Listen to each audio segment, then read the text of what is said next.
on agenda today, we bring you two stories and what they say about an urban trend. Is it signifier of an urban trend? In the past week, we've had two children committing suicide. The latest in Bangalore, where a 10-year-old girl ended her life. She set herself on fire and all she left was a note to her mother. And a similar thing happened in Faridabad last week, where a 13-year-old boy, and here's the story, the tragic story, he carried the petrol with which he set himself fire in school along with him in his water bottle. So we have a whole panel over here which is going to discuss exactly how much of a trend it is. Why is it that suicides among children are rising here in India? But first, my colleague Radhika here joins us in Bangalore to tell us the details of this 10-year-old story. Radhika. That's right, Sunetra. We are coming to you live from Bangalore. We have with us a panel, a parent, a member, in fact, the chairman of Private Schools Association in Bangalore, to talk of the pressure factor, which often pushes students to take to react in rather a very, very different way. Let's just put it that way. And of course, students from the higher school. Now, this is a case of an 8-year-old who's a standard 4 student who's possibly 8 or 10 according to school records. She is a 10-year-old. This is one little girl who's written a heartbreaking letter to her mother saying she will be with the mother no matter where she goes. And she set herself fire and killed herself in the most gruesome way. What could have pushed a little girl, all of that young, to do something as extreme? It is inconclusive. We don't know yet, nor does the police know why exactly she killed herself, but it is confirmed that she committed suicide. Amma, I love you very much. I will be with you, no matter where I am. What possibly could have pushed an 8-year-old to write such a heartbreaking letter to her mother, her last one, before she set herself on fire by pouring kerosene on herself? The 8-year-old, a student of Standard 4 in a private school in Bangalore, did not attend school for over a week and committed suicide, stating the same. Every day she used to accompany her mother and pretending as if she is going to school. But she has not gone there. So now we have to find out where exactly used to go instead of going to school. It is inconclusive yet on why the little girl killed herself in such a gruesome way. She is the only child of her widow mother, a garment factory worker. ಮಕ್ಕಳು ಮೊಮ್ಮಕ್ಕಳ ಜೊತೆ ಬರ್ತಾ ಇತ್ತು ಆಟಕ್ಕೆ. ಎಷ್ಟು 1 year ಆಟ ಆಡಿದೆ ರಜಾದಲ್ಲಿ, ಮಧ್ಯಾಹ್ನ school ಬಿಟ್ಟ ಮೇಲೆ. ಅದು ಇವತ್ತಿಗೂ ಅವ್ರಿಗೆ ಗೊತ್ತಾಗಿದ್ರೆ ನಾನು ನೋಡ್ತಾ ಇದ್ದೆ ಮಗುನ, ಅಲ್ಲಿ ಬಂದಿದ್ರೆ ನಾನು ನೋಡ್ತಾ ಇದ್ದೆ. The problem is possibly a combination of several factors. On one hand, the acute pressure that is put on students by parents and teachers inside schools to make them more competitive, and that's what it's supposed to be. On the other hand, the extreme sensitivity displayed on behalf of several students to the slightest of remarks sometimes. In March this year in Bangalore, 2 high school girls drowned themselves in a lake like this one in Bangalore because allegedly the teacher yelled at them for playing Holi in school during school hours. Radhika Iyer in Bangalore, NDTV. It's not just one case. There were 2 high school students who killed themselves, drowned themselves in the Sankey tank in Bangalore. Some time ago, there was a higher school student. In fact, she was pursuing higher education from the prestigious IIM Bangalore. This particular student killed herself because apparently her boyfriend declared on social networking site Facebook that he was breaking up with her. Let's get to the bottom of this. What really causes such kind of pressure upon students? I have with me Mr. Srinivasan, chairman of private schools. You've been a teacher for so many years. Why is there so much pressure? Why are children today so sensitive or vulnerable, in fact?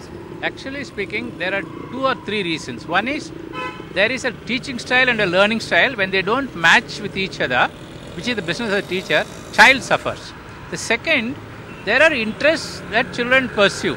If that is not taken into consideration, again they get disappointed, they can't do well. Third is there are a lot of brain developments which is not known, which is not studied.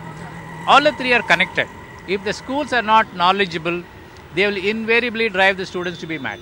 Right, being mad, and that's a very important point you mentioned. Do you as a teacher, put pressure, don't you, in fact, put pressure by saying, let's stay for longer hours, special classes, because it's closer to exams? I don't think we do it, because there is no child who goes to tuition in our school. We don't have any extra classes. We adopt a different methodology. Everybody enjoys studying everything. Okay, well, it'll be ideal, isn't it, if children, students, you're a parent yourself, Reena, it'll be ideal if, like he says, parents are enjoying what they're learning. But that's really not the case, because there are students who hate going to school, and for just slightly being given a remark or a negative remark, they react in a very different way. Absolutely right. I think children are very reactive to what's being told to them, and that's absolutely where parenting comes into issue. Yes. And I remember that I was a student at one point of time, and we've gone through the entire cycle. So we shouldn't go with the pace of the institution, we should go with the pace of our child. And it's very important to understand that. Right. So I bring my child on pace with the school, but it does take some time. But it's important to be soft when the school is harsh. Okay, let me quickly bring in a student of higher education. What is the kind of pressure you face? I mean, in school it's different, but in college, how is it like? In college, it's like more about the competition, how your career will be, and of course your parents, your society, people around you, they judge you according to your marks. So you have to perform because the neighbor will get more marks than you. Yeah, we have that pressure, not exactly, but we have that pressure somewhere in our mind that yes, people gonna judge us according to how we are performing. Okay, like placements is your next big tension now? Yeah, obviously, like after this course, what your career is gonna be, what next? What next? Okay, this is one question. These two words perhaps, Sunetra, really push students to react rather differently. What next, and how really to perform better than my neighbor, because my parent has told me this, my school teacher has told me this, and then of course there is the society, there is virtual reality, there is the social media, the stigma, everything attached to it. So possibly a combination of just too many factors. Okay, Radhika, thanks for getting us those voices there. Let me just introduce our panel over here. We have Meera Kaura Patel. She's, of course, works with Save Life. They're an NGO. They've helped lots of families who've been through ragging, bullying and suicide cases as well.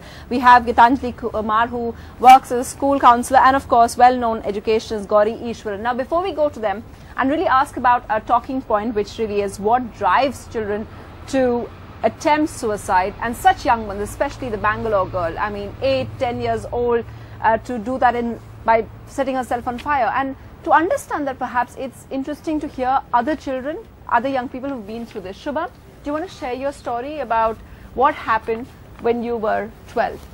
Well, ma'am, I was in class 6th and I was a KV student. Last year I passed out from it. When I was in 6th class, I used to be around 65 to 17 kgs, believe it or not, but I was. And at that particular time, my friend teases me a lot. They bullied me a lot. That tu mota hai, tu kuch kar nahi sakta, tu daudta nahi hai, tu ye nahi karta, wo nahi karta. That particular time, I was all alone. In interval time, I used to sit alone. मैं खाना खुद अकेले खाया करता था.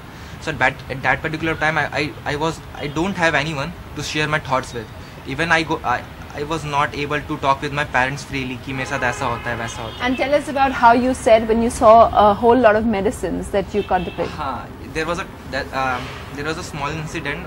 My parents were out of the home. They were in some samji bandi and all.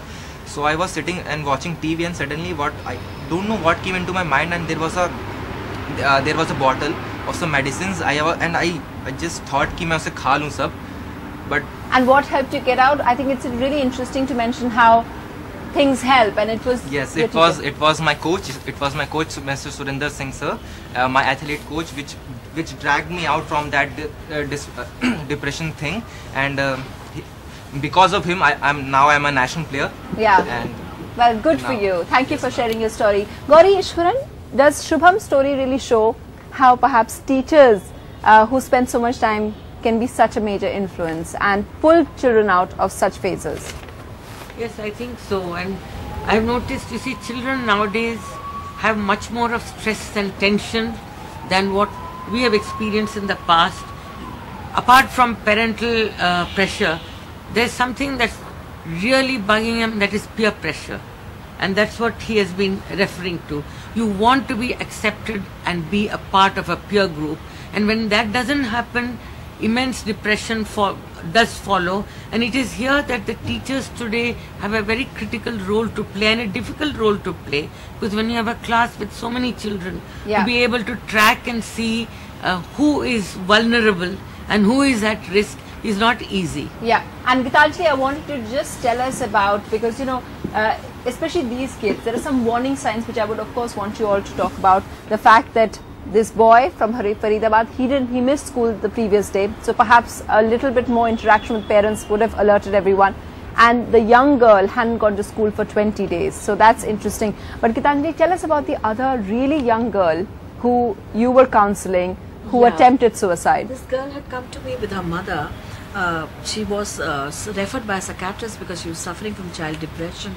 The reason for depression, and she'd already jumped from her first floor because after 8 years of her life, she finds a baby brother at home, and mother had asked her to stay with grandmother, and she was not happy to stay with grandmother, and grandmother supervising her homework. So she felt that mama is not talking to me, mama is not attending to me. This way might be I may get my mother's attention. So it was perhaps a call for attention by the little girl. And you talked about those symptoms as to how the children definitely at times withdraw from lot of their pleasurable activities. The lifestyle changes, they tend to become more introvert, they tend to become more secretive. And as you say in that case that she was not going to school for 20 days, so a an absence at school, withdrawing from certain things, maybe contemplating, thinking of how I would go through it, how it would be a safe thing to happen in terms of it really happens the way I want it to happen. So a lot of thinking and brooding is taking place inside. So there is a huge turmoil within the child which perhaps is not evident on the face, so that any adult could have watched for those signals. So Meera Patel, just tell us about this particular, you were talking about another case that you have. First of all, tell us about how you're saying that this case took place in Bangalore. And for you, Bangalore's become a bit of a red zone. Why? Yeah, I mean, we've seen a lot of complaints coming from Bangalore so far as bullying and ragging are concerned. A lot of actually... We don't know, just to tell our viewers, we don't know what really caused this young girl to end her life in such a tragic way. But one of the reasons could be bullying at school, apart from the other reasons that have been pointed out, troubles at home, peer pressure. But bullying is one of the major reasons why students commit suicides, whether it be at the level of school or in the universities. And I feel that there is a lack of communication, either with the parent or with the institutional authorities. It is when the students feel that, you know, there is no way to go. They reach a stage of helplessness, and there is nobody to communicate to. That's so Gauri, do schools have to just take more responsibility? If a child misses, should you instantly call up the parent and ask why, where is, you know, what's happened? Yes, actually I think this is the duty of the school, that if a child is absent, the class teacher or whoever is concerned needs to check up why the child hasn't come to school, because very often the parents don't know that the child has been missing school. So they don't know, right? Because that's what happened in the Faridabad school as well. No, you need to check up, because it may not be just suicide. Child may be ill, maybe there is some problem at home. So the school, the onus is on the school to definitely find out why a child is missing. In abetment, you have helped people file abetment to suicide cases. Does the school get named often? In some cases, yes. Parents say that they came to know about bullying cases, that a child was complaining about bullying. They spoke to the principal or head of the institution, who denied any kind of responsibility. Who said that no bullying takes place in our educational institution. Really? We are ragging free, we are bullying free. Okay. So that is not the kind of temperament and attitude which is needed. Early intervention is very, very important. You know, I wanted to give one other instance. This young lady there, and who talks about when she felt really depressed, but your mom helped you out. Tell us about that. Actually, when I was in 11th class, that I had my accident, then my mom helped me so much, Did you feel suicidal at some point? Like, I was in depression that time. मेरे को इतना ज़्यादा depression हो गया था उस time में, मुझे उस टाइम समझ नहीं आ रहा था कि मैं करूँ क्या. फिर आपकी मम्मी ने हेल्प इतना करा था मुझे. मैं स्कूल नहीं जाती थी उस टाइम पे, मुझे कुछ समझ में नहीं आ रहा था. No friends that time. तो मुझे मेडिसिन से भी स्ट्रेस हो गया था उस टाइम. लाइक मम ने सिर्फ मम ने हेल्प करा था, पेरेंट्स ही आए थे उस टाइम पे और कोई भी नहीं आया था मेरे को हेल्प करने के लिए. Well, perhaps that's a really positive story. I think from your story and her story, it's the teachers, it's you know, the adults and the support system that you have. Your teacher helped you, her mother helped, and perhaps this is one thing that we can learn from these stories as well. Stay with us. When we come back, Meera is going to explain to us how cyberbullying is one of the big major factors behind a lot of children feeling desperate. So stay with us. We'll be back very soon on Agenda.